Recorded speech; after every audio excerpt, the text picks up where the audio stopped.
ہے نہیں کہیں. جان ایلیا نے کہا تھا اے خدا جو کہیں نہیں موجود، کیا لکھا ہے ہماری قسمت میں. آپ ان ڈیموکریٹک فگرز کو جو کہیں نہیں موجود ڈیموکریسی کے اوپر بیٹھے ہوتے ہیں، زرداری، نواز شریف، فلانا، ایون آج کا آپ کا عمران خان، ان پولیٹیکل سٹیک ہولڈرز اور ان پولیٹیکل پارٹیوں کے سربراہوں کو جمہوریت کے علمبردار، اس جمہوریت کے علمبردار قرار دیتے ہیں جو پاکستان میں ایگزسٹ ہی نہیں کرتی. ان کو پھر آپ رکھتے ہیں فوج کے مقابلے میں. پھر اب آپ کی عدلیہ نے دوسرا کٹا کھول دیا کہ جی وہ چیف جسٹس جو ہیں وہ ہائی کورٹ کے وہ سونے بیانات دے سدے، ادھر فائز عیسیٰ، ان چیزوں کو جوڑ کے گل کی جی وہ فوج. یہاں بھی آپ سچ نہیں بول رہے. میں نے ایک عرصہ پہلے حضرت مرزا طاہر احمد صاحب کی ایک گفتگو سنی تھی، اور اس کا چھوٹا سا وہ میں نے حصہ نکال کے رکھا تھا، کہیں ادھر ادھر ہو گیا، لیکن میں حافظے کی مدد سے آپ کو بتا رہا ہوں. انہوں نے کہا تھا کہ یہ سچ ہے کہ فوج وہاں سب سے طاقتور ہے پاکستان میں. اس میں ماضی میں کہاں حماقت ہوئی، کہاں غلطی ہوئی کہ فوج اس حد تک چلی گئی اور سیاستدان اس حد تک چلے گئے، وہ ساری ایک تاریخ ہے، آپ جانتے ہیں اس سارے کو. لیکن اب زمینی حقیقت کیا ہے کہ وہ طاقتور ہیں.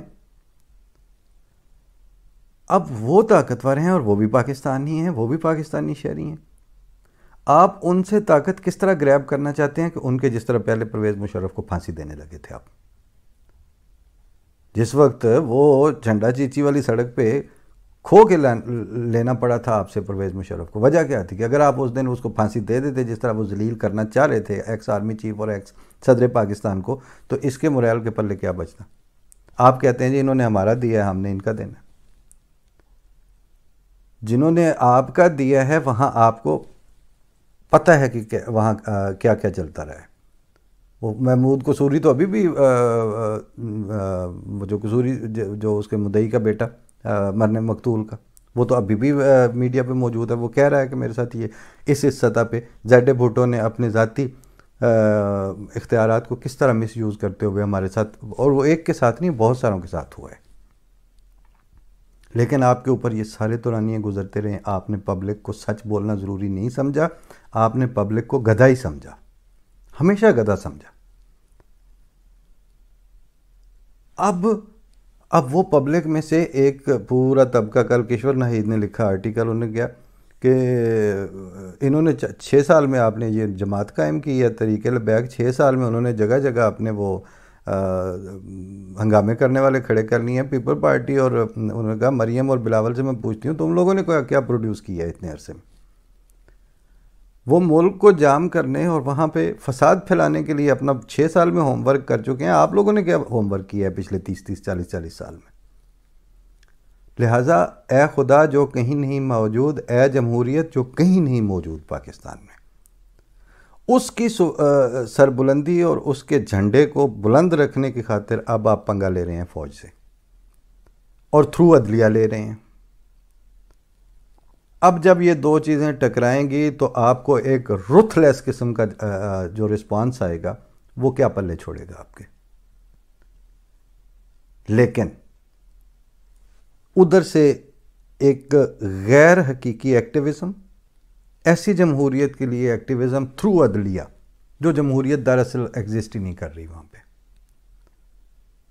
اور ساتھ اس طرح کا وہ جو ٹی ایل پی کا تماشا کہ جو پوری دنیا میں آپ کو ذلیل کر کے منہ دکھانے کے قابل نہ چھوڑے، نہ کسی فارن منسٹر کو، نہ وہاں کے ایمبیسڈرز کو.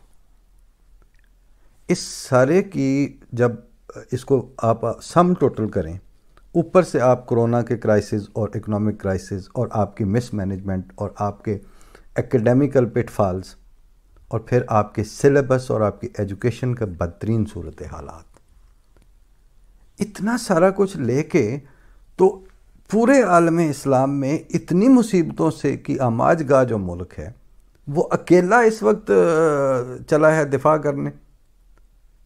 آج سے پھر اعلان یہ کرنا چاہیے کہ دنیا میں صرف ایک مسلمان ملک ہے اور وہ ہے پاکستان. باقی سارے تو سارے نعوذ باللہ کافر اور گستاخی ہوئے، ان کو احساس ہی کوئی نہیں ہے.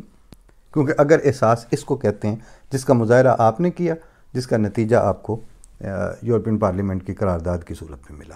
اور یہ بات انہوں نے پارلیمنٹ کے اندر کی کہ باقی مسلمان ملکوں کو جو مسئلہ نہیں ہوا، اس اکیلے پاکستان کو جو یہ مسئلہ ہے، یہ امت مسلمہ کا مسئلہ نہیں ہے، یہ پاکستان کی رجیمز، اس کے قوانین نے وہاں کی نان سٹیٹ ایکٹرز کو اس حد تک طاقتور بنا دیا ہے کہ وہاں اب شریف آدمی، انٹرنیشنل ڈپلومیٹس، انٹرنیشنل کمپنیز اور ان لوگوں کا آنا جانا اور ان کا وہاں رہنا اب مخدوش ہو چکا ہے. جب پاکستان نے یہی کچھ بننا ہے تو پھر ہمارے ساتھ تعلقات ختم کر لیں.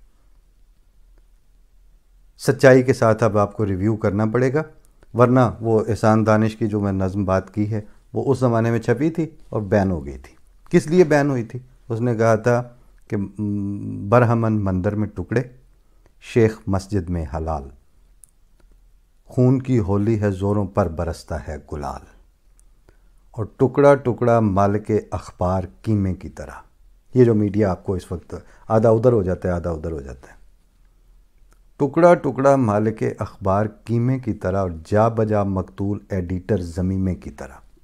کبھی وہاں گولی لگ رہی ہے، کبھی وہاں گولی لگ رہی ہے. کسی کے پیٹ میں 6 ہیں تو کسی کے بازو میں 4 ہیں.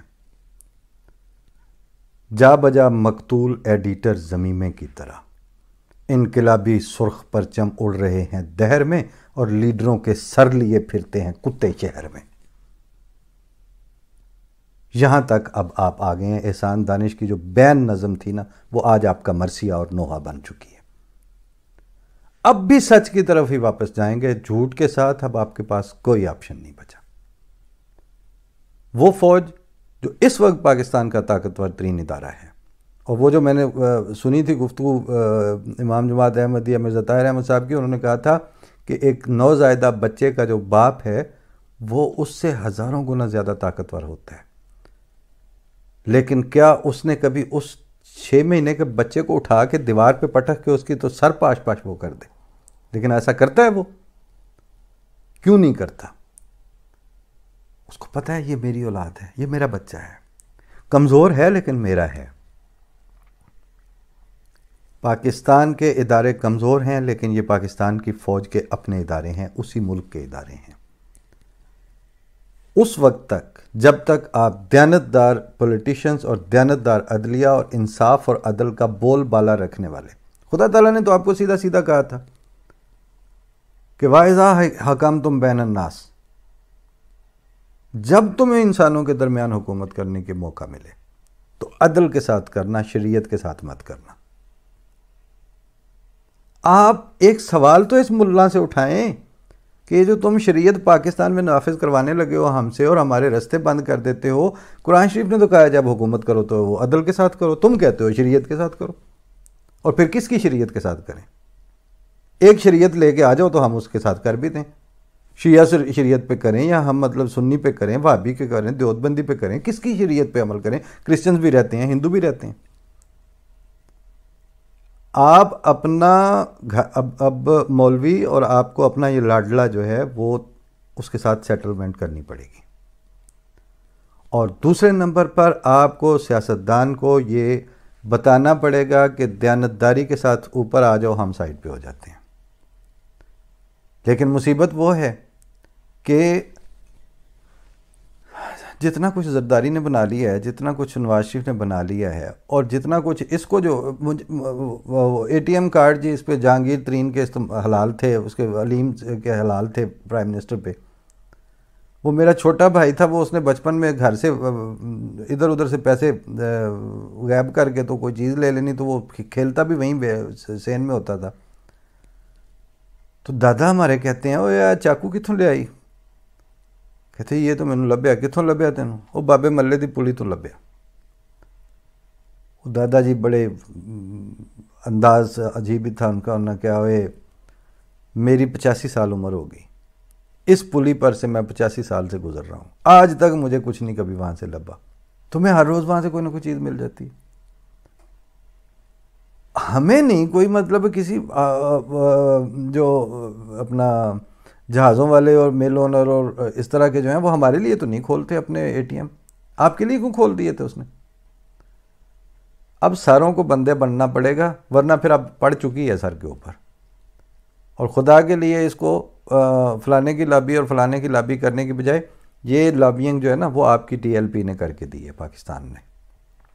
یورپین پارلیمنٹ کو یہ اجلاس ٹی ایل پی نے کروایا ہے اور ٹی ایل پی کو چھٹی دینے والی آپ کی کمزور ایڈمنسٹریشن اور ان ولنگ اسٹیبلشمنٹ ہے. اب سارے اپنا اپنا اسامہ وہیں سے تلاش کریں اور کسی پر ڈالنے کی ضرورت نہیں ہے. فی امان اللہ. اللہ حافظ. السلام علیکم.